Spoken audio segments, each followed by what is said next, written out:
Мама, мынаның бағасы 1800 теңге, қараңыздар. Мынау 1800 теңге, мынау 2250 теңге. Қараңыздар, не деген арзаншылық баға мынау. Күшті болып тұр ма? Футболка 1150 теңге. Триколар 2250 теңге. Джинсы 2900 теңге. Не деген баға, мына жақ не деген арзаншылық? Иә, бұл жерде бәрі арзан, себебі тікелей заводтан алдырады. Бұл жерден сіз ер адамға арналған киімдердің барлығын таба аласыздар. Скидкасыз ақ бағасы арзан екен, 5800 теңге. Джинсылардың бағасы 5500 теңгеден.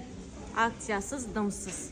Футболкалар 3800 теңге. 12500 теңгелік двойканы қараңыздар. Қазіргі уже күн суытып жатыр, қараңыздар, бағасы бар жоғы 12500 теңге. Негізгі бағасы 24000 болған. 2400 теңгеден 2750 теңге. Мынау деген керемет қой, қараңыздар. 2000 теңгеге мынадай дүние алу деген.